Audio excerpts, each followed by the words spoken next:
going to close their videos.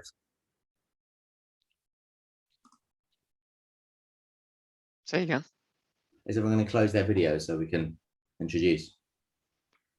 We can stay on and just do intro. Yeah, that's what I usually see. Okay. So everyone can see the new challenges of compliance in a COVID world. James, no, we can see all of your slides and your notes. Right. There we go. That's it. That's better.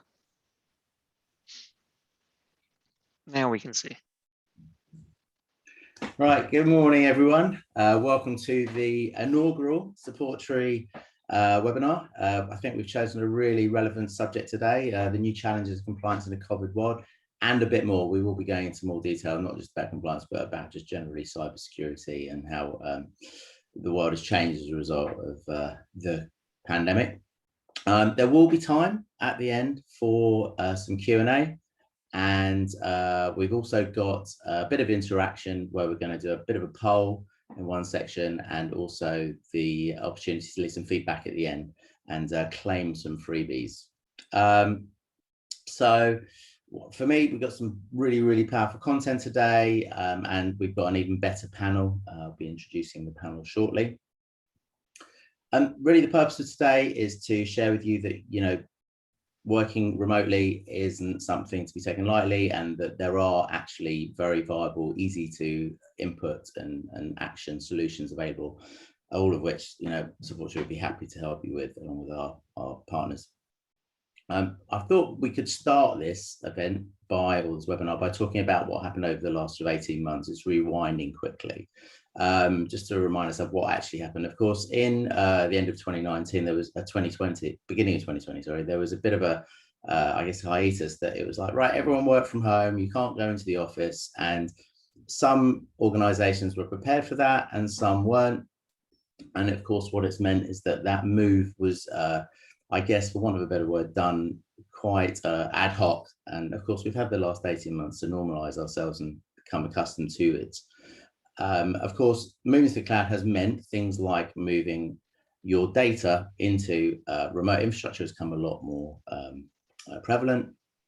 People are using their own personal devices, so BYOD is becoming much more commonplace, and people are running from their home networks, all of which are unvetted. So, and while at the same time, there's been a huge increase in criminal activity within within that period. And when you add that to the fact there is a real shortage of cybersecurity professionals worldwide, really what we see, there is definitely a ticking time bomb. And that's where we believe that obviously compliance will help to manage that for organizations and give them a framework. I did want to quickly just share with you a slide that really illustrates what kind of issue we're dealing with here. So this is a slide that looks at the average, or a graphic, the average payouts. So not the cost of the ransomware of the business, but just what people are paying out. And of course, it's skyrocketed in the last year. So that's just what we're going to pay out.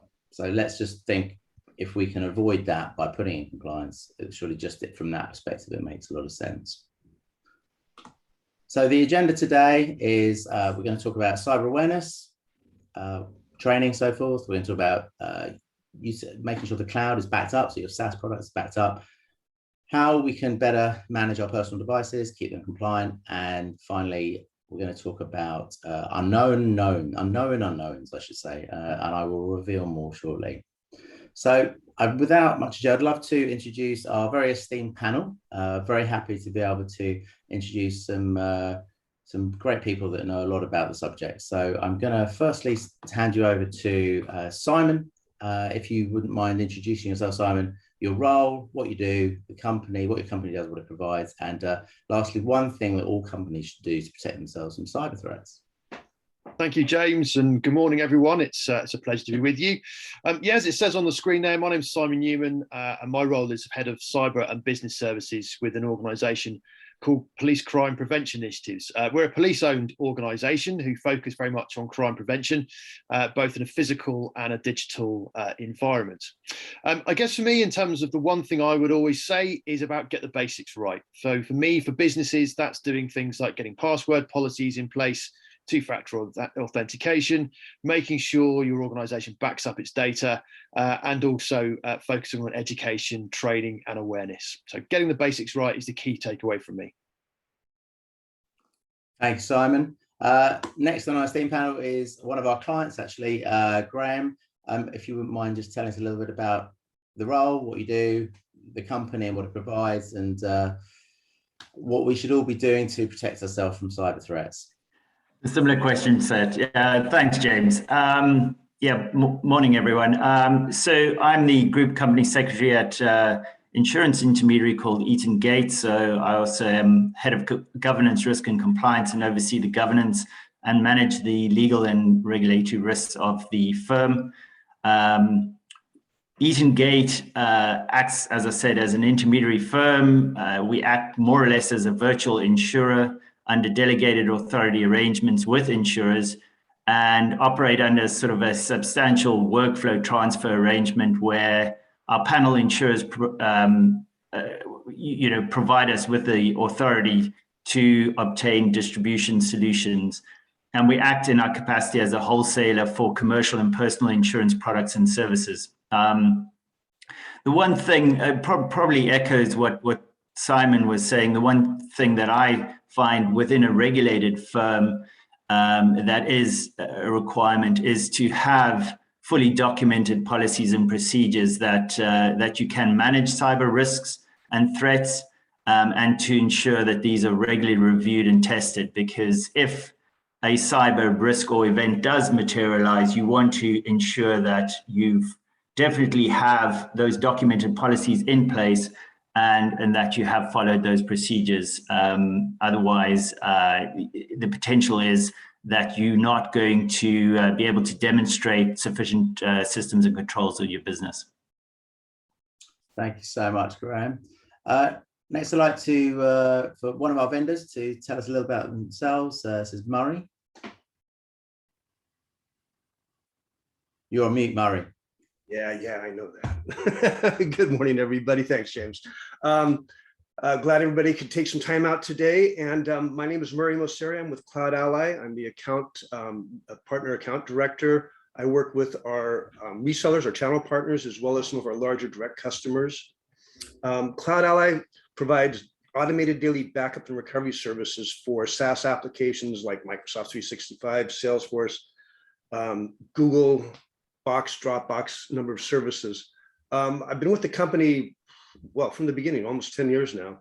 And I've seen a massive increase. Well, as James was saying, the entire shift that we went through 2 years ago with the pandemic to being a global remote workforce has really, I think, emphasized the need for a complete cybersecurity plan, including a solid backup and recovery. And I think the takeaway I'd like to have everybody walk out with today is that you need to back up Microsoft, you need to back up Google, Salesforce, SaaS services. There's a lot of myth and misconceptions out there that because it's Microsoft or because it's Salesforce, the data is safe. It is safe from a infrastructure level. They take care of disaster recovery, but it's a shared responsibility model, and you are responsible for your data. So a backup and recovery service is an important part of any cybersecurity plan, and we'll talk about that more in a little bit later. Okay, thanks. Thanks, Murray. I would love if Robert was online, but he seems to have got delayed getting. I'm here. Oh, you are? Oh, fantastic. I couldn't think of Rob. So, Rob, if you're able to introduce yourself, tell us a bit about the role and what you do in that role, what the company does, what it provides, and finally, what all companies should be doing to protect themselves from cyber threats. Thanks, Rob. Yeah, absolutely. I'm Robert Hall from Brigantia Partners. We're a cybersecurity-focused distribution company. We've got a range of security products covering technology, but the one I focus on is Know Before. It's a security awareness training solution. What I would say is the sort of main takeaway for businesses is that you can have all the technology in the world, but if you aren't training your staff so that they understand what risks they face as individuals, you're not going to be able to protect your business fully, because 91% of attacks come through email. So if you're not protecting your staff and you're not telling them what, or getting them to a point where they understand what risks they face and what those threats look like, they're not going to be able to protect you. And at the end of the day, staff are your most valuable and intelligent resource. So if you train your staff, they can play a very, very important part of your cybersecurity stack and help protect your organization. Thanks so much, Rob. Neil, so Neil, if you wouldn't mind introducing yourselves, tell us a little bit about what your role is, what you do, what the company provides, and what you think all companies should be doing to protect themselves from cyber threats. Good morning, everyone. My name's Neil. As you can see, I'm the CEO of Supporttree. That photo was when I had less grey hair, but we're a technology support provider in London. So Graham and Eaton Gate, one of our customers. What I do, particularly in Supporttree, I identify new ways of improving like internal work practices, but we also bring that to our clients also. At Supporttree, we identify and implement the correct tech for the correct businesses, basically, and then help to implement it and support it ongoing. So that's from security and compliance to remote working to productivity. One of the things all companies should do to protect themselves, for me, it's a gap analysis, because if you don't know what you need to protect, how can you protect? So a lot of the time I find companies go about it the wrong way around, where they start just plugging holes, but the gap analysis is the first place to start. Thanks so much, Neil. Very quickly, I'm James Carson. I founded Supporttree. My role in the business is sales and marketing. So I believe my position is really to go out and meet new people and really show them what is possible with the right IT implementation. What does our company do? I think Neil really illustrated that much better than I can say, actually. And what I think all organizations should be really focusing on is certainly those with the C-level suite, making sure that those guys are engaged in the cybersecurity fight and bringing it into the culture of the organization. I'm quickly going to share with you just a little bit about Supporttree as your host, so a bit of the sales pitch. So we are basically a managed IT support company, if you didn't know that. And what does that mean? That means that we provide enterprise level IT services, but at a fraction of the cost. And that allows SMEs to really get all the benefits that they would if they had a whole team of people working in their organization. Our model, as you can see, is very much a circular thing. So we basically start with the support, and we're able to automate and standardize systems by doing that. We will continually report on that, and from those reports, we'll be able to build up a recommendation and consult and give strategic ideas to the business that will align, as Neil said himself, to what the business needs to progress that we're supporting. And then we implement those agreed measures that we've discussed with them and consulted around them. Of course, the end result, we leave companies with more effective, productive resources in the business. We also find that the companies we support, they're much more engaged, the staff, when we've taken over. They feel that they can work more easily and more confidently. Of course, we give the management peace of mind that they know they've got an IT provider at slightly, I guess, just outside of their own environment, but they're actually, we've got their best interests at heart. And finally, we not only protect the reputation of businesses by implementing the right security measures, but we also enhance their reputation by showing them that IT can make a real difference to the way the business runs. So that's a very quick summary of Supporttree. So let's get into it. As I mentioned earlier, the COVID has impacted business, and I just wanted to share with you some working remotely has impacted business. And of course, I want to share with you just a few stats that we researched. So the first one being that, and it does surprise me this, but more than half of organizations lack any visibility when it comes to file sharing apps. Of course, that being, maybe they copying email information from, say, their SharePoint onto their Dropbox, and that isn't really seen within, and that's worldwide. I mean, what that means to SMEs is probably far worse. And nearly a third have no visibility or control over their mobile enterprise messaging tools. a whopping nearly 60% of employees fell for cybersecurity, cyber secure working. Fell more. Sorry, let me start again. It was 59% of employees felt more cyber secure working in the office compared to working at home. And obviously that ties nicely into the whole, engaging your team to be more cyber aware. And we discovered that 46% of global businesses, so businesses that have massive investment in their infrastructure, are able to. They've encountered at least one sort of scare or where their infrastructure has been impacted since COVID-19. So when you think that's the number is so large amongst those in that in the global industry, I dread to think what that means to SMEs. And finally, 40% of organisations, only 45% of organisations, are receiving additional security training since they've gone remote. And of course, working remotely, it becomes even more important because you're outside of that remit of people talking about it daily. So, of course, at the beginning of COVID, I think there was, there was an understanding, at least from the ICO, that we had to adjust to this new way of working. So there was some leniency put in place. That was ended October 2020. So we're now back to how we should be, prior to COVID, at least as far as the ICO is concerned. So we need to make sure that we get our I's dotted and our T's crossed very, very quickly, because we're past that point now. So with that in mind, I thought we would start off, as I said, with cyber awareness culture, or at least, getting your teams, certainly the ones working in-house or remotely, up to scratch. So I thought we could start off this with Graham, if possible, because I know you've got a story around this that you might be able to share with everyone.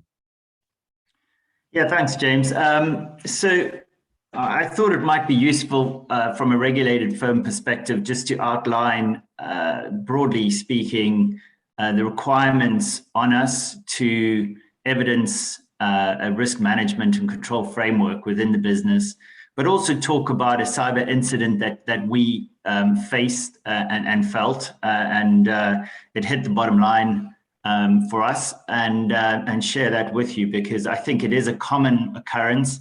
At the outset, I'll just briefly add that it had nothing to do with our systems infrastructure or the security or integrity of the systems. And I suppose just to allude to what Rob was saying earlier, that it kind of comes back to the culture within the firm and the way your staff approach the potential of any cyber risk and recognize it instantly and deal with it appropriately.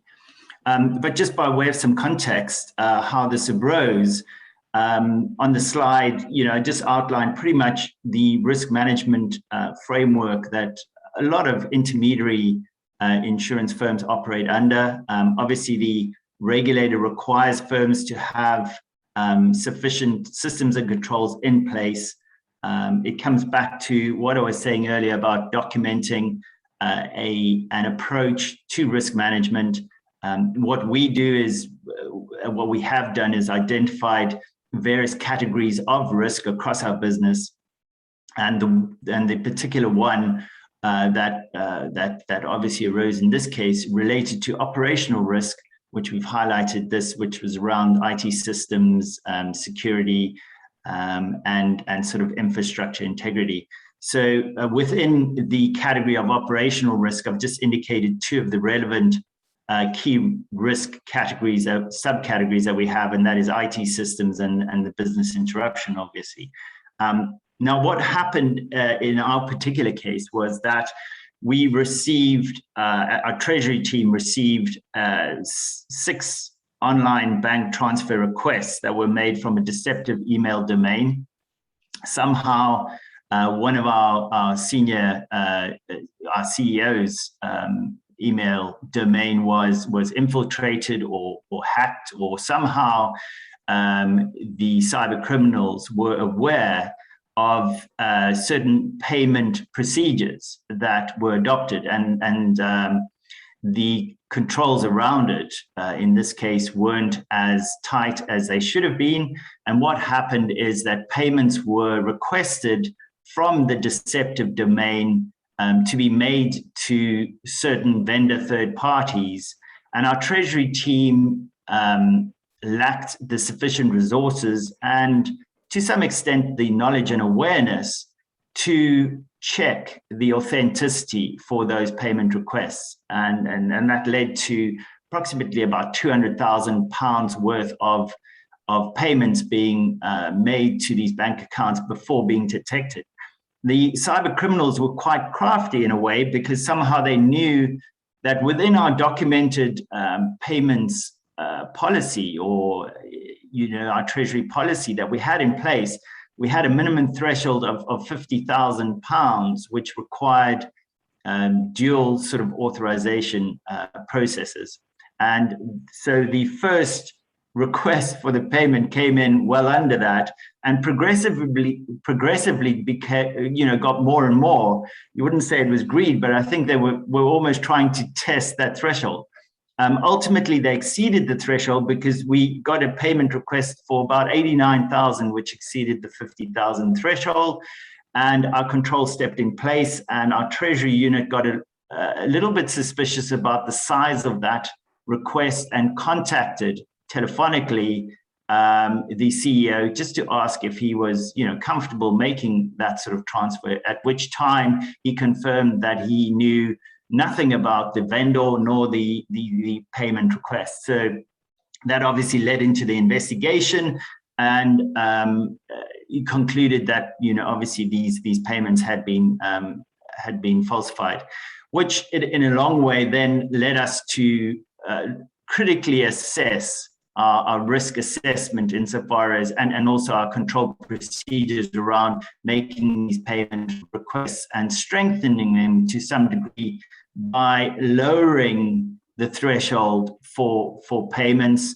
ensuring that email payment requests are followed up by phone calls, and generally looking at the online system and the way the recipient and payees are authorized by way of dual approval process and review process. So it certainly was a lesson well learned to us, but sort of could have quite easily been avoided had those controls initially been put in place and had sort of staff awareness being heightened insofar as these sort of cyber risks are concerned.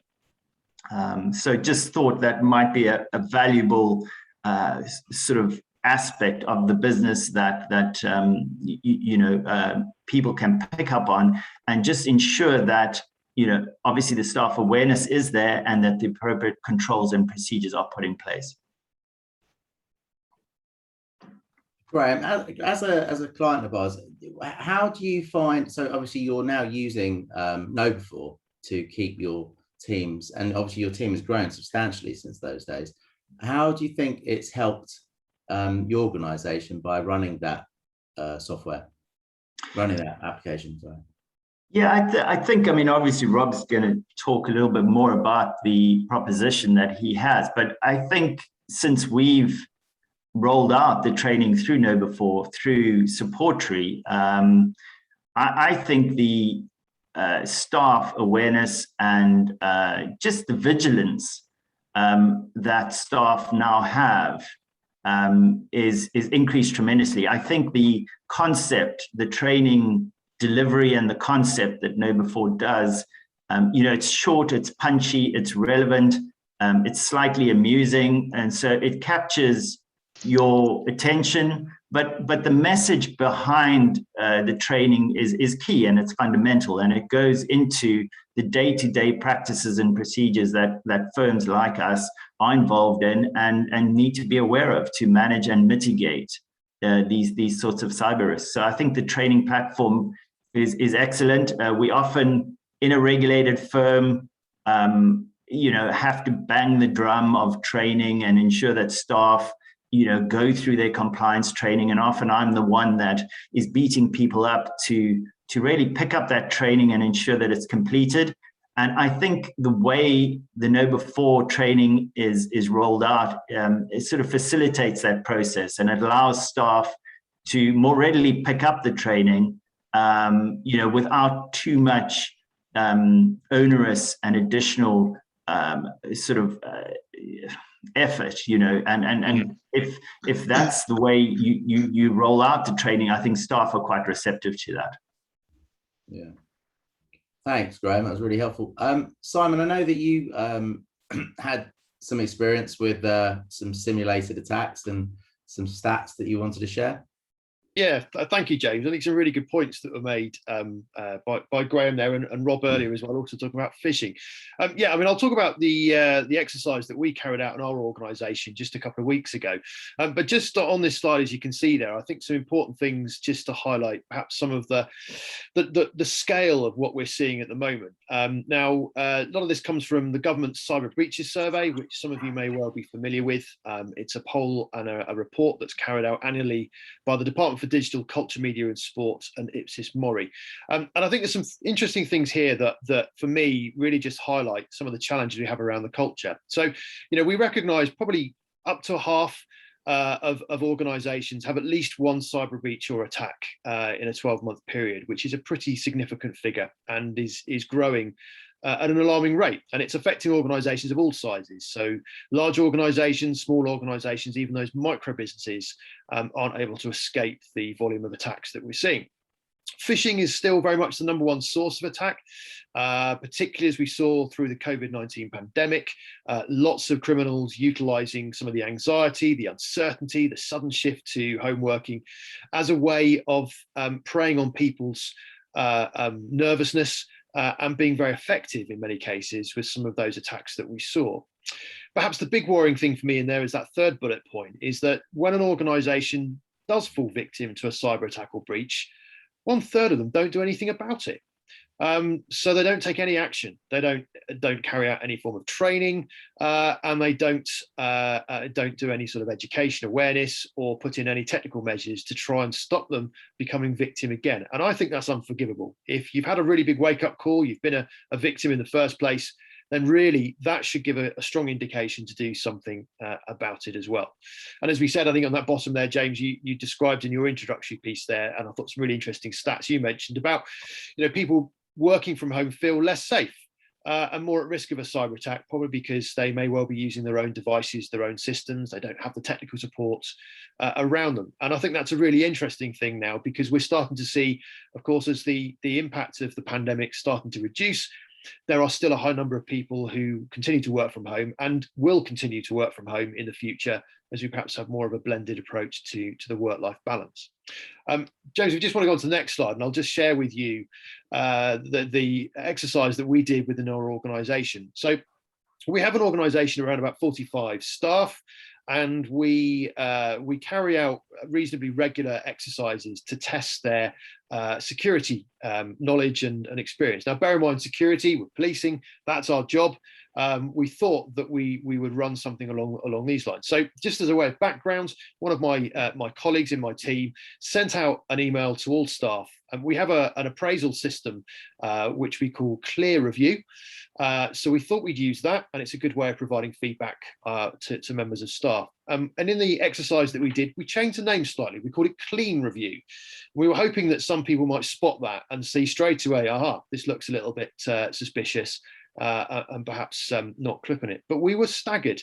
More than 60% of the organisation actually clicked on the link. When they clicked on the link, it took them to a little page to say that you've been caught out by a phishing exercise, and we're now following that up with some guidance and some training that we're going to be delivering on Monday. And in fact, I was just talking this morning to Michelle, who was the one who sent this on our behalf within the organisation. And what was really interesting is that there are 9 different initiatives within our company. One of those initiatives, 100% of the staff clicked on that link. So we're able to break it down by individuals and by initiatives within our business. And that's really helpful to understand why some staff are more susceptible to the other. But there were some really good positive things about it. Some of the staff contacted each other by text or by email, by phone, and said, look, have you seen this? Does it look a bit suspicious? which was great. So there was something there that triggered a reaction.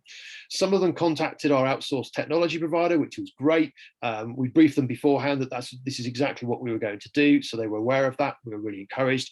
And then one member of my team, and I have to say that because I'm very proud, because I think she did a fantastic job here, actually contacted the NCSC and forwarded it to their phishing scam hotline, which is exactly what we want people to do. So I was quite encouraged by that behavior. And on Monday, we'll be carrying out training for all the staff in the organization on how to spot phishing scams and what they can do to try and reduce their vulnerability to those in the first place. And that really comes about creating the right culture. And what we're trying to do in the culture of the organization, and something that we always suggest to other organizations as well, is about a positive culture. So reward good behavior, reward those people who actually identify something that looks suspicious and putting their hands up, and don't punish those who do click on it. We all do. And I'll put my hand up and say 3 weeks ago, I did exactly that by clicking on a phishing email that looked legitimate. So we all do it from time to time. And then finally, I think just on that bottom part of the slide there, again, it's another really worrying statistic that we see from the government survey, but just 14% of businesses carry out any form of training or education in relation to cyber over the past 12 months. I find that truly shocking. It's an easy thing to do. It's relatively cost effective, if not free, and it's something that should be done on a very regular basis. And yet 14% of businesses, only 40% do it, which means that we are creating an easy environment for criminals to target us and potentially steal our data. Thank you, Jake.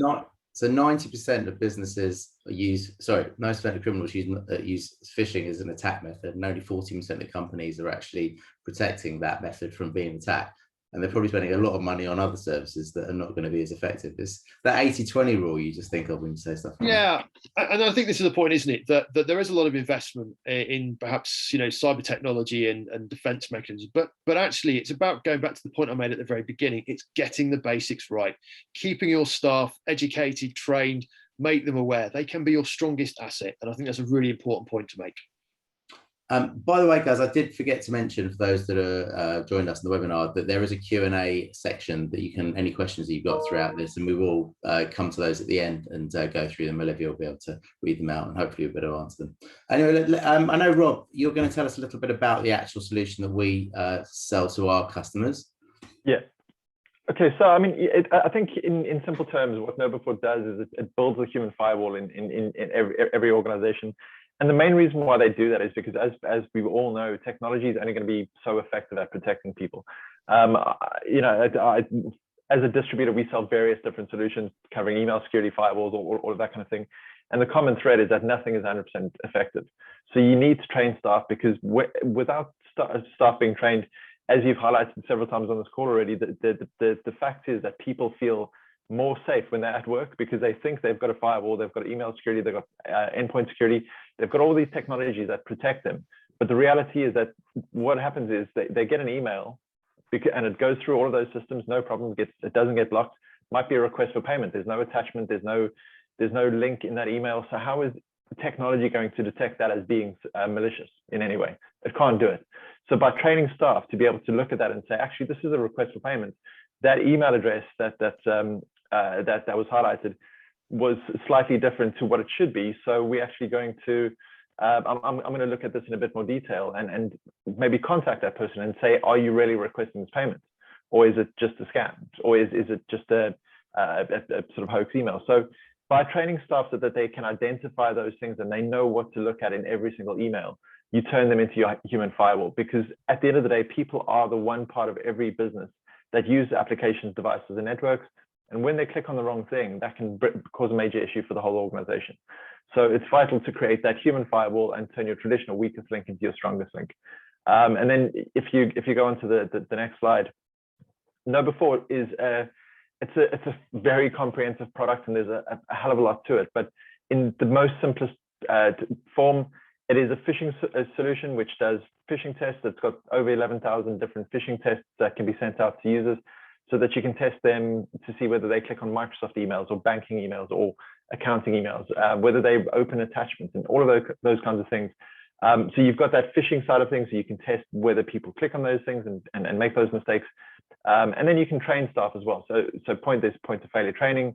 There's ongoing training courses that you can deliver to staff just so that they get that knowledge over a period of time. And the logic is that if you do that testing and the training, you'll understand where your operational risk is, and you'll understand how you need to train your staff so that you can get them to think in that way every time they get an email, that I need to look at all the details on this. If it's a request for payment, what's our company policy? As Graham said, you know, a lot of the time they will try and get requests for payments that are below a threshold so that it doesn't trigger anything.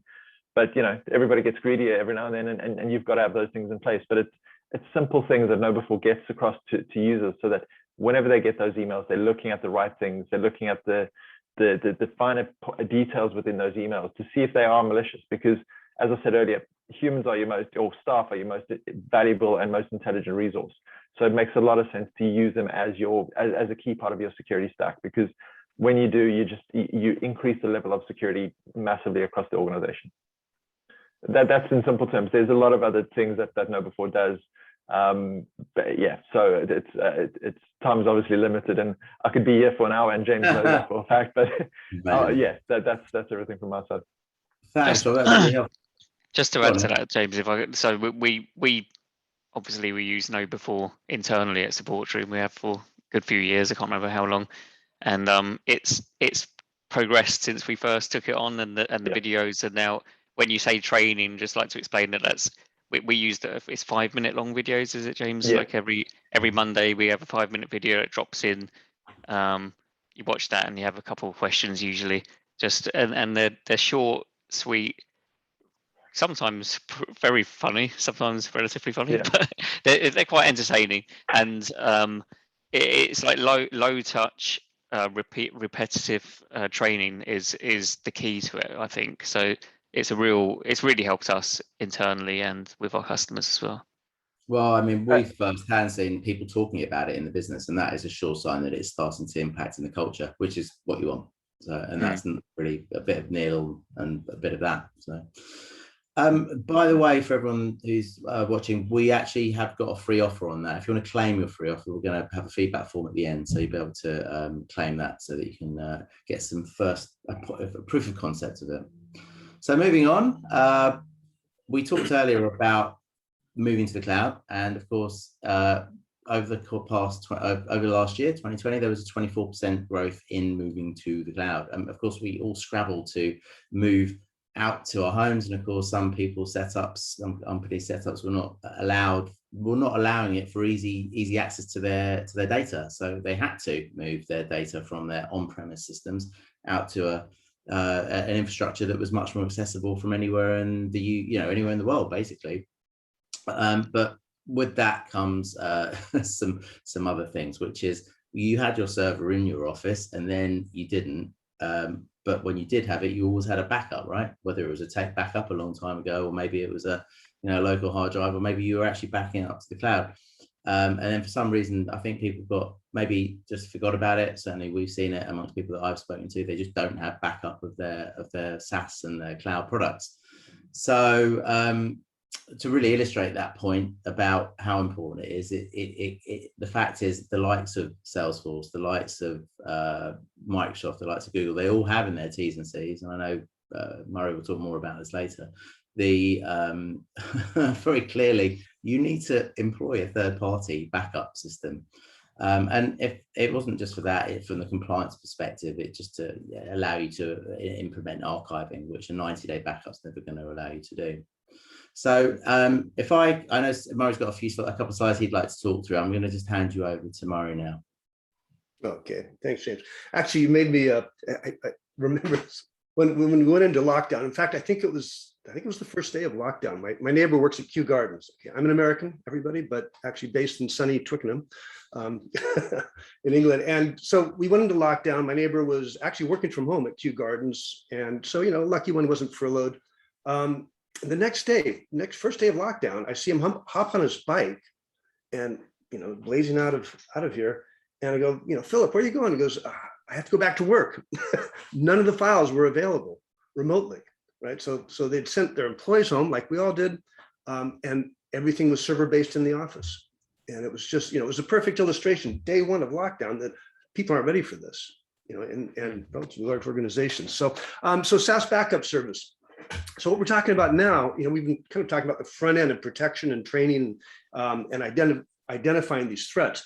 I guess to some extent, backup is kind of last line of defense, right? If all of those items are not enough and it still gets through and your data is breached or accessed, do you have a backup? And for that matter, with SaaS services like Microsoft 365 or Salesforce, why do you even need to back it up? The vendor does that, right? And a lot of people assume that that's the case, that it's taken care of. It's not. And there's really three reasons why you need to be backing up any cloud-based service. The first one is just the fact that it's in the cloud doesn't mean that the data is safe, right? You can still have accidental or malicious data loss. One of our first customers, trial customer, was a large Salesforce marketing company, and they had a massive data loss due to an angry employee. It was a counseling session that went wrong. It ended up in termination. They had not revoked her access prior to that. She went back, deleted thousands of contacts and leads, did a hard delete, and walked out the door.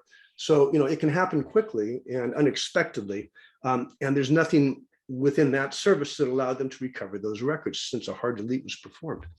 The other reason, and a very important one, is that the services that the vendors offer, and it's not just Microsoft, it is Google and Salesforce, Box, Dropbox, they're good. They're short-term item level protection and retention, right? It's versioning in SharePoint and OneDrive and all of the other services. It's the second stage recycle bin, right? First stage and second stage, only the admin can get to.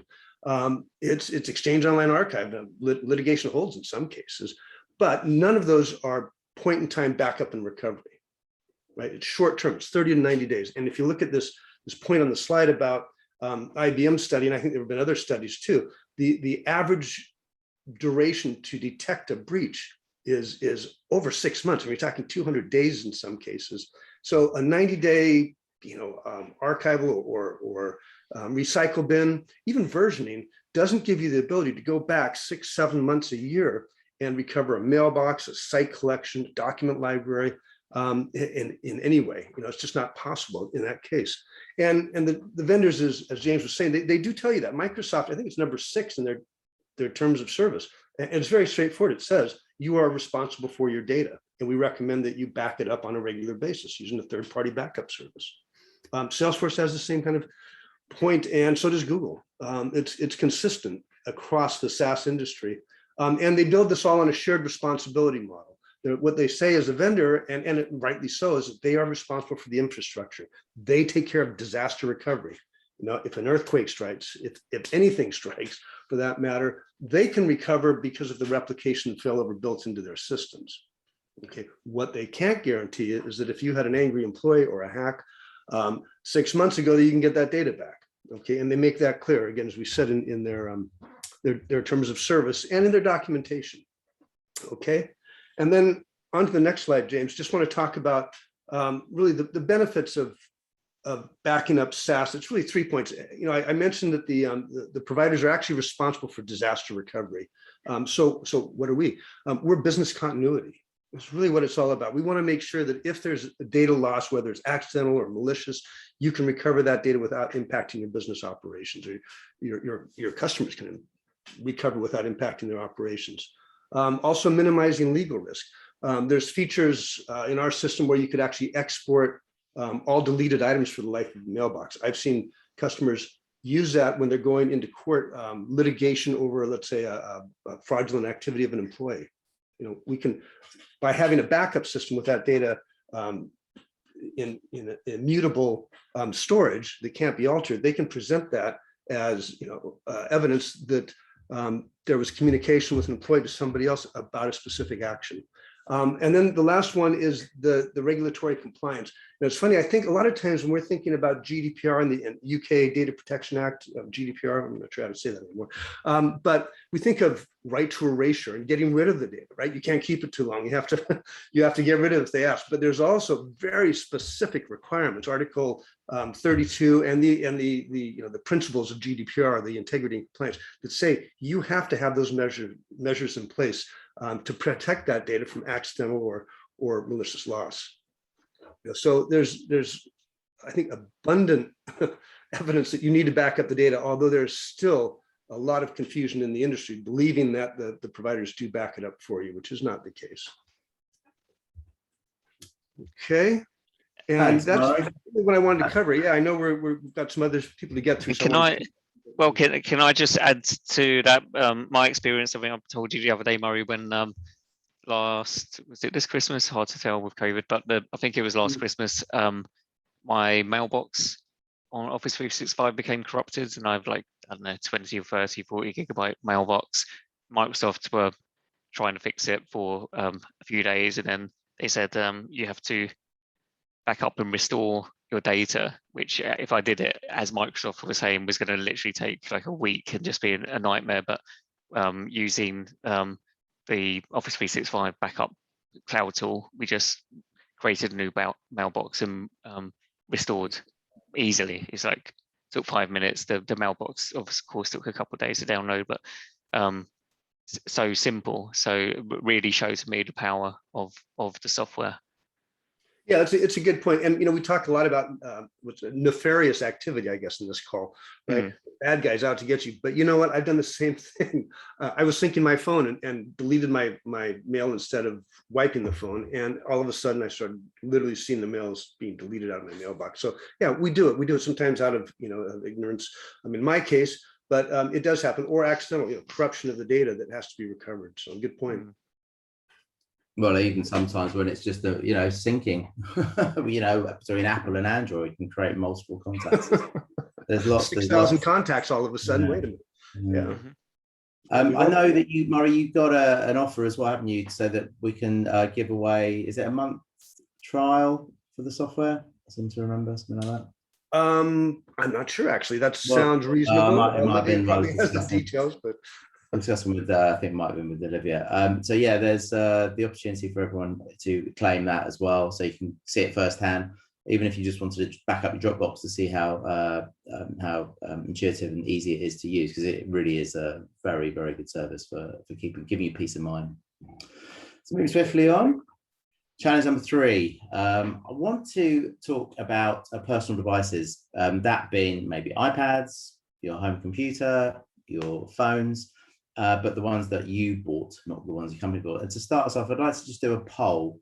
Olivia's going to pull up the option for you to put a poll. And really, it's just going to ask you one or two things. Do you use personal devices to access your company data? So if you were able to maybe submit that would be great.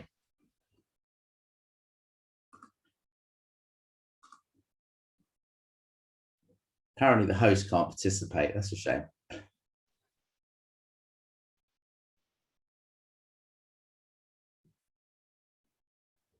Olivia, you might need to let me know when everyone's done. All right, I think we can, oh, there we go. I think we can move forward now. So are we talking about 100%? For those on today? It's actually 50-50.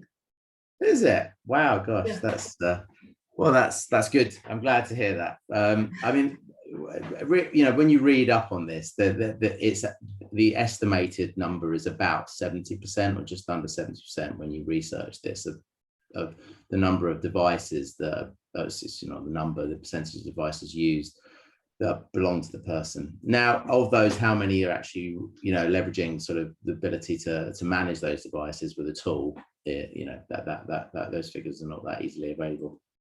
But going back to what happened 18 months ago, we rushed back home.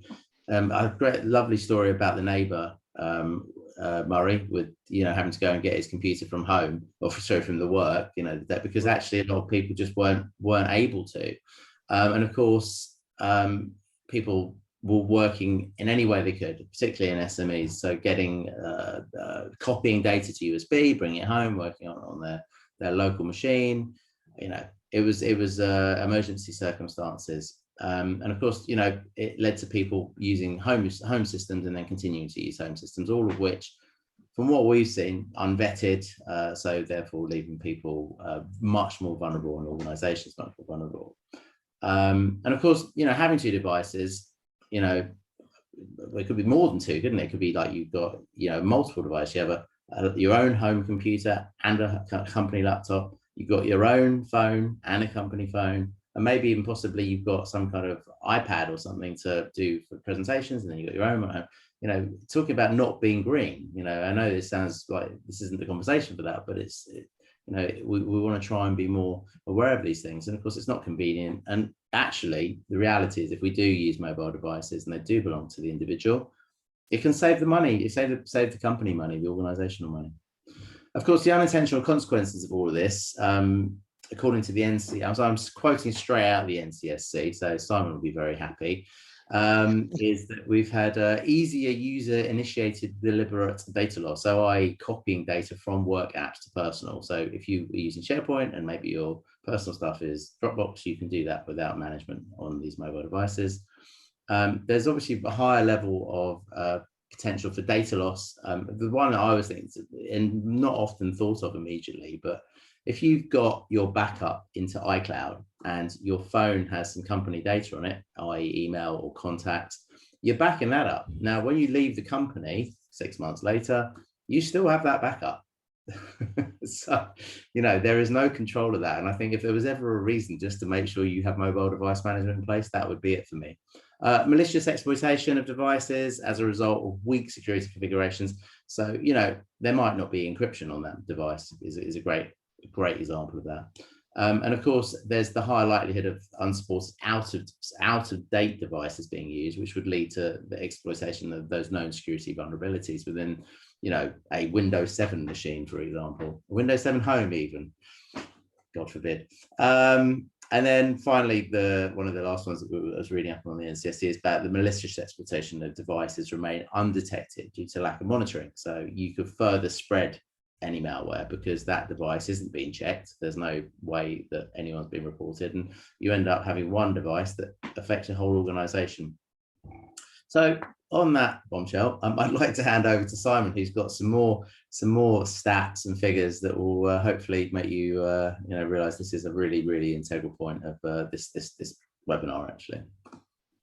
Thanks, James. Yeah, I mean, we've talked a bit about BYOD. I'm just conscious of time as well, so I'll just sort of, you know, I guess share with you some of the things that we've seen. And as some of the speakers already said, clearly when people were forced to work from home, work remotely very quickly, then we saw a huge increase in the number of bring your own devices and people's use of their own devices to carry on working, whilst organizations worked hard to bring in the infrastructure, new laptops, new devices that were configured to what they wanted in the office. And as a consequence of that, as James just highlighted, we saw some pretty significant issues raised there and some weaknesses and some vulnerabilities, which again, criminals being opportunists are very quick to exploit and continue to exploit today. I think one of the things I would just say, and on bonus points, James, for mentioning the NCSC, they have a fairly extensive range of guidance on the use of bring your own devices, about how you can actually manage it appropriately within your organization and some of the things to watch out for. And James's example there about, you know, if it backs up to your iCloud, yeah, it's still there and it will be there for some time afterwards. So some big concerns. And I think I would say certainly in the last 6 months, a lot of organizations I speak to are starting to get to grips with this. It's still not quick enough and the risk is still very much present on that basis. So James, I think we just want to move on, given that we are pushing on a bit with time there. So I just really wanted to quickly share with you that there is a solution at your disposal. Now, I'm assuming, like most of us, you're running Microsoft 365 in some capacity. Very simple add-on into Microsoft 3 is Endpoint Manager, and this will allow you to keep your data separate. It won't allow you to copy information from SharePoint to Dropbox. Again, you can configure this how you like, but this is how we would do it at Supporttree. It will stop your backups from backing up into iCloud of your company data. It will keep all of your unmanaged data in that particular, or managed data within that application, and to the point of even stopping you from being able to utilize an application that isn't within the configuration setup or the compliance setup. And of course, ultimately, what you're going to do is going to provide compliance and controls that can be audited and tracked on every single device, therefore giving you that monitoring piece as well. Of course, by that, you'd be able to roll out AV and make sure that there was enough security and all the rest of it, and patching assigned to it as well. And that's all within Office 365, Microsoft 365. I can't remember the name of the version. There's a lot of versions of 365, but if you want to find out more about it, I'd be very happy to talk to you about that. Business Premium. Business Premium. There we go. Thanks. Business Premium. Yeah, I remember. It's a really comprehensive, brilliant package. Microsoft actually got it very right with that package. So the amount of control it gives, and for me, just to add to that, traditionally, especially larger companies, they would tend to, for security, give out company mobiles, and it's just so much work, so much administration for the business and expense, and the amount of headache with people losing mobiles alone, it's well worth implementing something like Microsoft 365 Endpoint Manager, where the individual still owns the phone, but you're just wrapping around the Microsoft products, so data can't be copied out of that. Thanks, Neil. Really helpful. So the last one I wanted to quickly talk about, and we're going to need Simon again for this, is known unknowns. And this is, as we all probably are aware, we've talked about it a couple of times, 200 days to detect a breach. Well, what's happened during those 200 days? And Simon's got a great story to illustrate that, and I'll pass you back. Thanks, Simon. Thank you, James. Yeah, this is a case study from a couple of years ago, which I often tell as a way of just showing both how easy it is, I guess, for a cyber attack to take place, and also the impact that it has on the organisation that's being affected. As the picture shows, this isn't the school in question, but it was an organised crime gang who targeted a private school. Reason being, of course, that they recognised there were a high number of high wealth individuals who were sending their children to this school.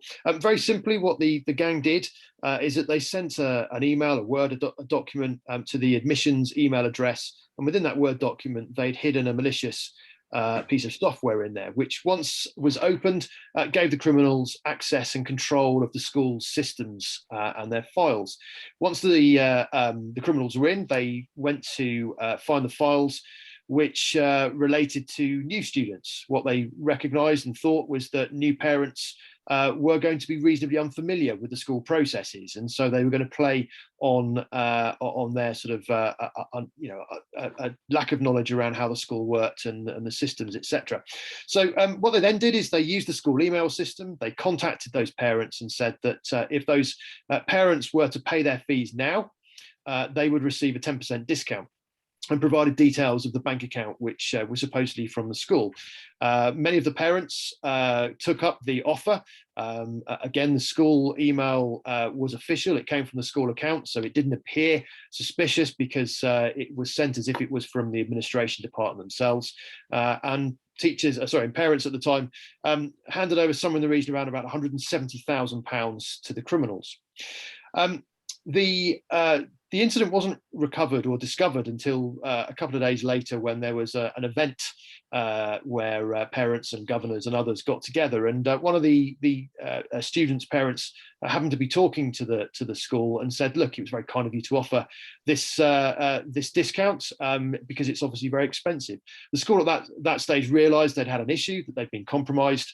And then you started into the discussions of, well, how do you deal with that incident? How do you respond to that? How do you notify people what's going on? So the school bursar in this situation sent out an email on behalf of the school to all the parents affected and said, look, we've been compromised and you've been asked to pay money into this bank account. Can I just confirm this is not our bank account? These are in fact our true bank account details, and for your school fees, if you can continue paying into that bank account. Now, of course, the criminals were still in the system, and what I think was really quite clever here is that they intercepted that email before it went out to those parents, and once again those bank account details were changed, and another £70,000 or so went into the criminal's bank account. So again, it just goes to show how challenging it is for when you have a criminal that's acting within that organisation. When I speak to the bursar, and he often talks about this case study and shares the headaches that it created him and his organisation for many, many months.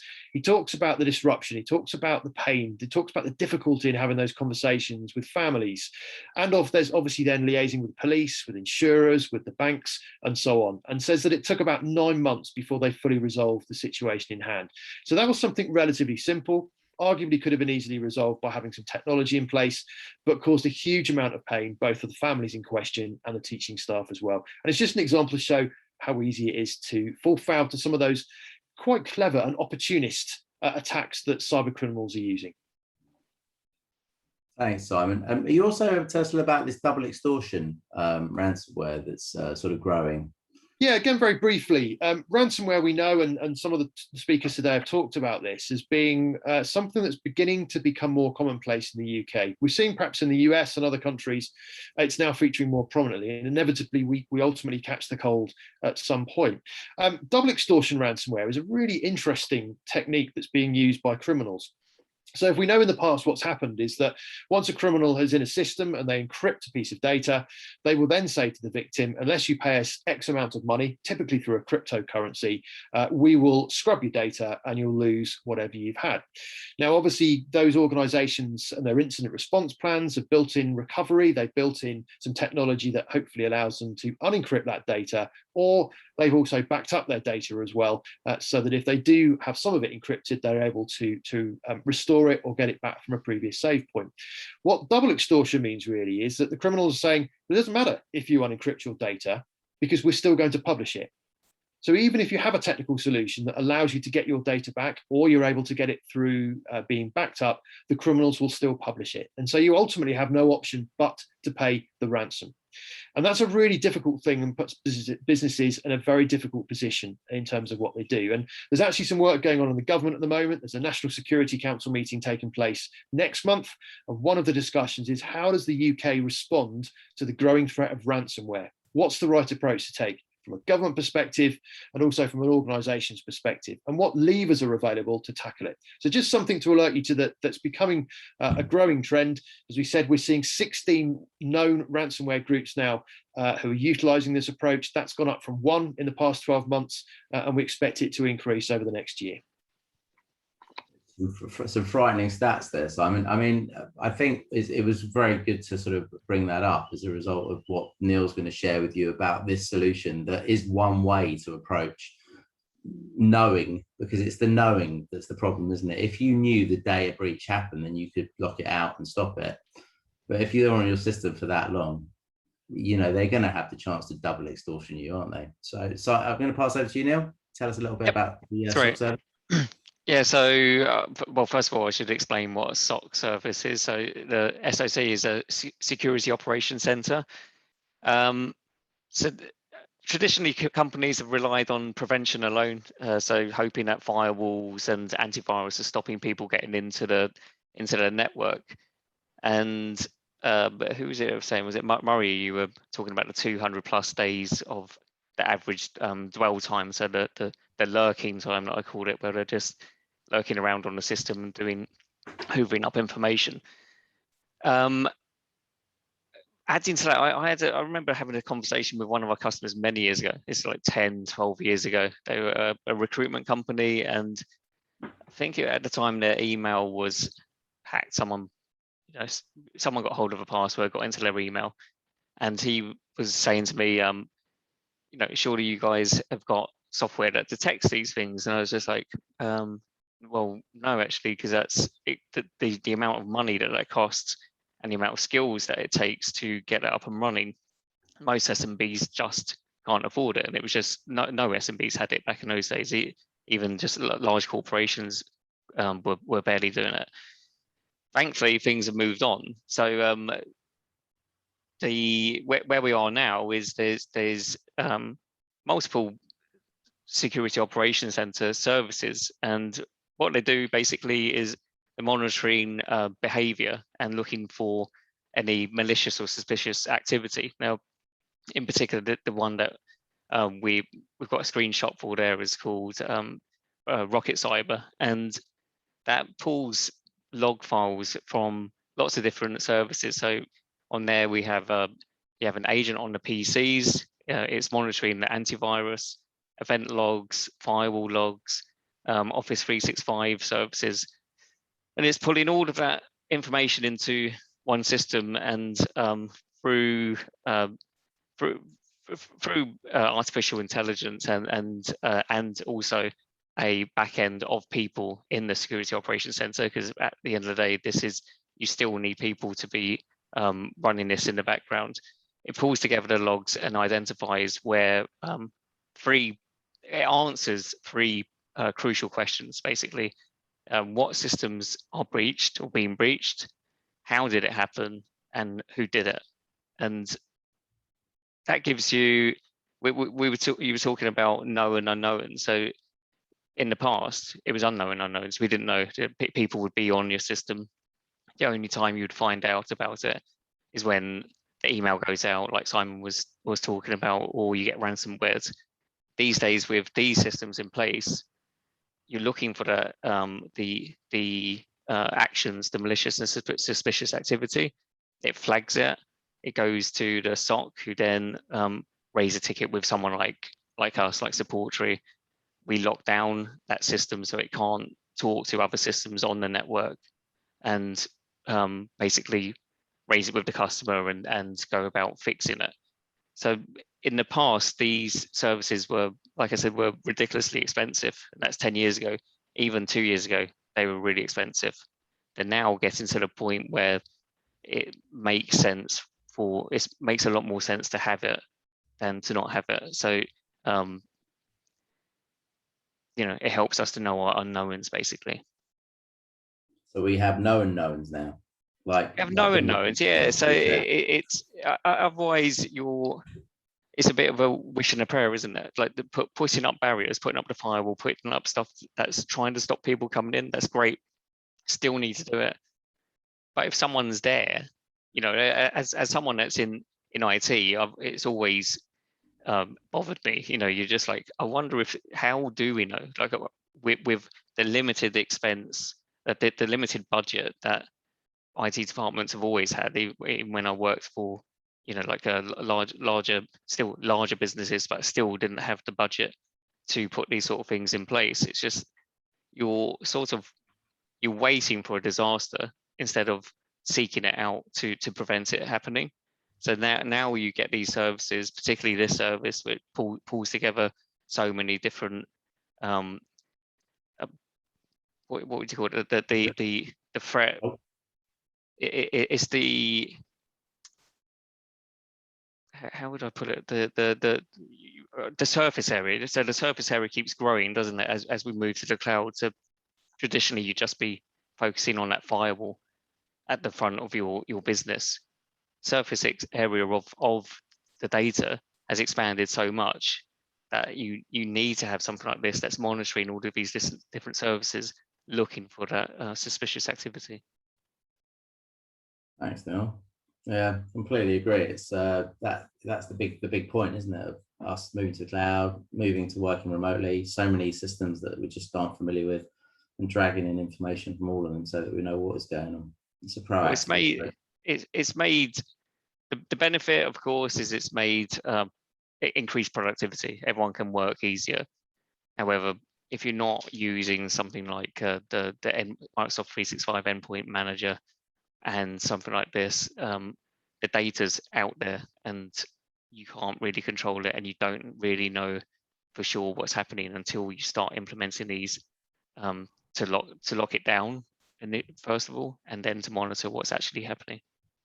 I guess the argument with this would now be that because of compliance insists on controls, but to a degree that is affordable and makes sense, this now should be part of that sort of controls environment that is required by the ICO or the FCA, for example. Where with a lot of compliance, you need to be able to show when a breach has happened, what happened. With software like this, and this isn't the only software. There's quite a few of them, but it keeps a timeline, and you can pull off a report, and you can give that to the ITO or whoever you need to give it to. It's a timeline. This is what happened. This is the first step that took place. Second step, third step, detected, and this was the mitigation steps that we took. So it helps to protect and also helps to deal with the compliance in reporting this. I think James, what you're getting at, it's an additional layer, an additional control that you can look to implement. And what Neil is saying is demonstrably you can. It's kind of your sleep easy, because in a lot of operations, as Murray was saying, you get these lines of defense firstly, but when you don't detect that those lines of defense have been breached, ultimately, and this comes back to the last point I want to make about the costs associated with this, you can apply this as sort of an ultimate sort of control or monitoring of your systems, and hopefully that will pick up the detection of the cyber infiltration in time, because as we said, it's a fairly passive process and is often happening undetected.